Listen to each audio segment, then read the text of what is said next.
अस्सलाम वालेकुम नाजरीन, आपका मेज़बान यासिर शामी आपकी खिदमत में हाजिर है और आप देख रहे हैं डेली पाकिस्तान फेसबुक लाइव। पूरी दुनिया से जिन लोगों ने डेली पाकिस्तान के पेज पे हमें ज्वाइन किया है उन्हें खुशामदीद कहेंगे। इस वक्त मौजूद हूँ मैं तहरीक लब्बाइक या रसूलुल्लाह की सियासी विंग तहरीक लब्बाइक पाकिस्तान के सरबरा और तहरीक लब्बाइक या रसूलुल्लाह के भी सरबरा अल्लामा खादिम हुसैन रिजवी साहब के साथ, जो कि कल लाहौर से इस्लामाबाद तक लॉन्ग मार्च करने जा रहे हैं और इनके क्या मुतालिबात होंगे, क्या हिकमत अमली होगी, वो इन्हीं से बराह रास्त हम पूछेंगे।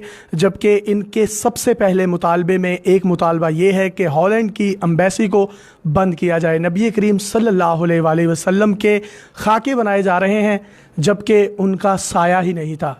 जिसका साया नहीं उसका खाका कैसे बन सकता है, और उम्मत मुसलमान का, मीडिया का इसमें ख़ुसूसी तौर पर क्या किरदार होना चाहिए था, क्या किरदार है, ये तमाम तल्ख सवालात हम इनसे पूछेंगे और इनसे ये भी आज जानने की कोशिश करेंगे कि ये इनका लॉन्ग मार्च धरने में कन्वर्ट होता हुआ दिखाई देगा या हुकूमत अगर इनको रोकती है, मुज़ाहमत करती है, इनको इस्लामाबाद तक नहीं पहुंचने देती तो फिर भी इनका एहतजाज या लॉन्ग मार्च जो होगा ये पूरा मन होगा या नहीं। अल्लामा साहब बहुत शुक्रिया। सबसे पहले जो आपसे सवाल है वो ये है कि जो खाके बनाए जा रहे हैं ये आपका मसला नहीं, ये पूरी उम्मत मुसलमान का मसला है, हमारा भी मसला है। तो इसको आप किस तनाजुर में देखते हैं? पहली हुकूमतों को इसके ख़िलाफ़ कोई करारदाद या OIC में इसके ख़िलाफ़ कोई आवाज़ नहीं उठानी चाहिए थी?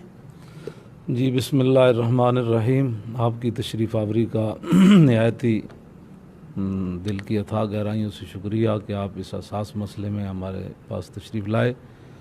ये मसला उम्मत की बका का है।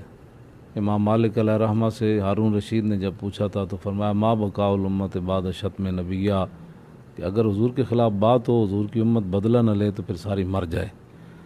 ज़िंदा रहने का उसे हक़ नहीं है।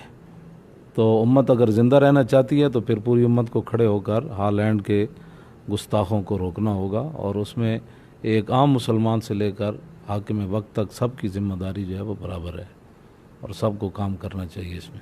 अच्छा, अब बिजनेसमैन भी पैदा हो रहे हैं, फ़ौजी भी पैदा हो रहे हैं, डॉक्टर्स, इंजीनियर्स भी पैदा हो रहे हैं। क्या माए नूरुद्दीन जंगी नहीं पैदा कर सकती? असाज़ा नूरुद्दीन जंगी नहीं बना सकते? जो कोई भी उठता है और नबी करीम सल्लल्लाहु अलैहि वसल्लम की शान में गुस्ताखी कर देता है, नाउज़ बिल्लाह, तो ऐसे ओछे हथकंडों से हम किस तरीके से निपट सकते हैं? कोई हिकमत अमली है आपके पास? ये जो आपने बड़ा हसास सवाल किया, ये तो यही है कि इकबाल कहता है दीन गर्दत पुख्ता बे आदाब इश्क, दीन बगीर सोबत अरबाब इश्क, कि दीन जो है वो अरबाब इश्क से जब सीखेंगे तो फिर वही नूरुद्दीन जंगी की बातें बताएंगे ना। और जब दीन आप रोटी कमाने वालों से सीखे तो वो रोटी का ही दर्स देगा ना। इकबाल कहता है खिश्तरा में हमारे अव्वल काजमी नियात हुए बत बाबच्चा शाहीन दियात, कि हमारा जो मेमार था उसने पहले ईंट ही टेढ़ी रखी है और शाहीन बच्चों को बतखों का सबक पढ़ाया कि आप इतने लंबे सफ़र करते हैं रोज़ी के लिए, तो आप सुबह गटरों के अंदर अपना मुंह डालें और वहाँ रोज़ी खाएं। इकबाल कहता है जब शाहीन बच्चे को आप बतखों वाली आदतें बताएंगे तो फिर शाहीन बच्चा जो है वो नोए सुपर को तो नहीं लाता निगाह में, तो फिर तो वो गटरों के अंदर ही फिरते रहेंगे ना सारी ज़िंदगी। तनख्वाह कहाँ से बड़ी मिलती है, 2 नंबरी कहाँ से करनी है, 2 नंबर माल कैसे बेचना है। तो वो थे कि नूरुद्दीन जंगी ने जिसको साथ रखा सलाहुद्दीन अयूबी, मरने के बाद उसके घर कफन के पैसे भी नहीं थे, मुसलमानों ने चंदा करके सलाहुद्दीन अयूबी को दफन किया। अच्छा, मुझे आप ये बताएं, क्या आपने ही सिर्फ इस चीज़ का ठेका लिया हुआ है? इतनी बड़ी बड़ी खानकाहें हैं, इतने बड़े बड़े गद्दी नशीन हैं, मौलवी हजरात है, क्या उनका खाने पीने पे ही सारा स्टेटस रहेगा, सारी तवज्जो रहेगी?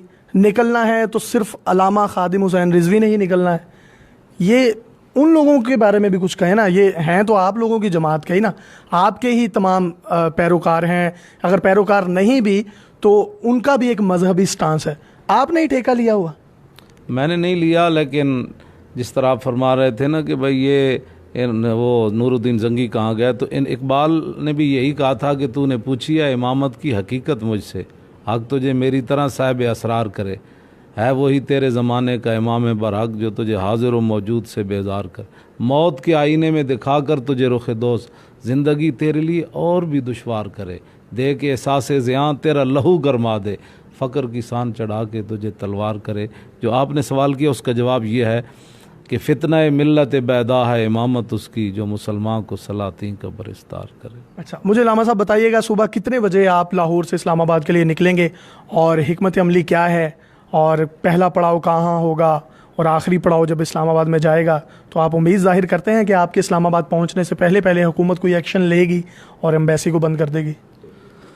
सुबह इंशाअल्लाह 2 बजे हज़रत दाता साहब अलैहि रहमा के मज़ार पर अनवार से रवाना होंगे। 2 बजे का टाइम दिया है, हो सकता है कोई आधा घंटा लेट हो जाए, लेकिन 2 बजे का हमारा टाइम है। और रात पड़ाव जो है वो गुजरात में होगा, मराड़ी शरीफ में, पीर मोहम्मद अफजल कादरी साहब के वहाँ जो है वो मरकज़ में।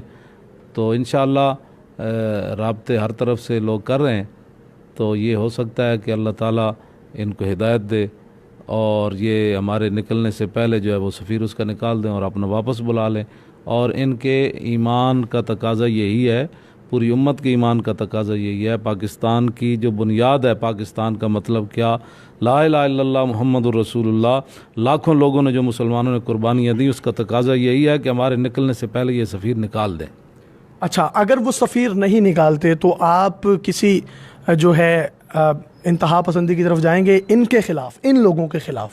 इंतहा पसंदी ये नहीं है।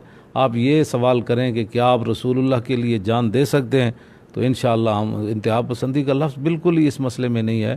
तो कुल्लु गुलुव्विन फ़ी हक़्क़ी तक़सीरुन, हमारे बुज़ुर्गों ने कानून लिखा है कि हुज़ूर की मोहब्बत में जितना भी कोई गुलुव करता चला जाए ना, आखिर वो कहेगा कि हक़ तो यह है कि हक़ अदा न हुआ। तो हम हुज़ूर के लिए जान देने के लिए तैयार हैं। और बहुत सारे लोग जो मुझे आकर मिल रहे हैं, तैयार ये करके आए हैं, उन्होंने अपने शापरों के अंदर कफन भी डाले हुए हैं।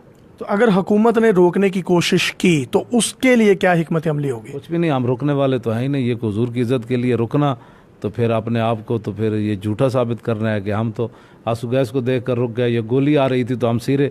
इंशाअल्लाह अगर, मैं तो चाहता हूँ, ज़िंदगी बहुत बसर हो गई, कि कोई गोली आए हुज़ूर के नाम पर मुझे, मेरे लिए, तो मैं उसको देख कर मुस्कराऊँगा कि इसी की तो तमन्ना थी, आज वो आ गई है। अच्छा, राजा ज़फ़रुल हक कमेटी के बाद शफ़क़त महमूद साहब जो है वो मौरूद इल्ज़ाम ठहरे और उनको वज़ीर तालीम बना दिया गया, तो इससे मुतल्लिक़ क्या कहेंगे आप? ये तो इमरान साहब जो कहते हैं मैं बड़ा आशिक़ रसूल हूँ और उनकी सारी जमात कह रही है, तो उनसे ये सवाल होना चाहिए कि जब एक बंदे के बारे में ये बात आ गई है तो आपने इसको किस हैसियत से। वो ये कहते हैं कि हमें बहुत सारे मशाइख और उलमा ने इनको जो है वो साफ़ करार दे दिया है। तो वो मशाइख और उलमा क्यों नहीं निकलते ख़त्म नबूवत के मसले पर? तो इसीलिए नहीं निकलते कि वो उनके अपने अपने मफादात हैं। वो अगर कुव्वत फ़िरऔन की दरपर्दा मुरीद, लानत है वो कौम के हक़ में कलीमुल्लाह। तो वो कुक्कड़ खा रहे हैं तो आप भी कुक्कड़ खा लें। जी, हमने तो फिर कलमा जो पढ़ा है, तो कलमा पढ़ने के बाद तो हुज़ूर ने फरमाया मोमिन की मिसाल उस ऊँट की तरह है जिसकी नकेल उसके मालिक के हाथ। दिल दा कलमा हर कोई पढ़दा, ज़बानी कलमा हर कोई पढ़दा, तो दिल दा पढ़दा कोई हो। तो जी, इन्होंने दिल का कलमा पढ़ा है, जबकि मैं इस बात पे डेली पाकिस्तान का पूरा इदारा अल्लामा खादिम हुसैन रिजवी के साथ है कि ये ख़त्म नबूवत का मसला, खाकों का मसला, कोई भी जो मसला है ये हमारी जानों से बढ़कर है और हमारी जानें भी इन पर कुर्बान हैं। बाकी सियासी पार्टियां कोई सदारती इंतखाबात में मसरूफ़ हैं, कोई ओपोजिशन की पॉलिटिक्स में मसरूफ़ है, कोई गवर्नर बनने की पॉलिटिक्स में मसरूफ़ है, लेकिन ये वो वाहिद शख्स जो चल भी नहीं सकता, मेरा कैमरा आपको दिखा सकता है, एक व्हील चेयर यूज़र है और अल्लाह के नबी ने जिससे काम लेना हो वो ले लेता है। और मुझे खुशी है कि ये शख्स जो चल नहीं सकता, इसने बड़े बड़ों की दौड़ें भी लगवा दी हैं और ये उस मसले पर दौड़ें लगवाई हैं जो हम सब के दीन का और ईमान का हिस्सा है। अल्लामा साहब, अल्लाह ताला आपको हिम्मत दे। हमारे प्लेटफॉर्म से अपने कारकुनों को या पूरे पाकिस्तान के सियासतदानों समेत आवाम को कोई पैगाम देना चाहते हैं तो आप दे सकते हैं। जी, यही पैगाम है, अल्लाह आपकी जवानियाँ सलामत रखे, आप इदारे को भी सलामत रखे। यही पैगाम है कि इस मसले में मुदाहनत जो है ये हरगिज़ अल्लाह रसूल को बर्दाश्त नहीं है। मैदान ओहद में हज़रत साद बिन रबी को 70 ज़ख़म लगे थे और आखिरी जो है वो सांस ले रहे थे, तो कहा साहबा को मेरा पैगाम दे देना सलाम के बाद कि ला उज़्र लकुम इंदल्लाह युख़लस इला रसूलिल्लाह व मिनकुम ऐनुन ततरिफ़ु, कि अल्लाह के यहाँ एक बंदा भी उज़्र नहीं कर सकेगा कि या अल्लाह मैं एक था तो मैं तेरे नबी की इज़्ज़त पर कैसे पहरा देता। तो फरमाया उस बंदे का अल्लाह एक का भी उज़्र कबूल नहीं करेगा कि भाई तू एक था तो तुझे कुर्बान हो जाना चाहिए, तो तू क्यों नहीं मरा हुज़ूर की इज़्ज़त। बहुत शुक्रिया। अल्लामा खादिम हुसैन रिजवी साहब हमारे दरमियान मौजूद थे और इंशाल्लाह खाक हो जाएंगे खाके बनाने वाले अपने मेज़बान यासिर शामी को इजाज़त दीजिए और देखते रहिए डेली पाकिस्तान फेसबुक लाइव। अल्लाह हाफिज़।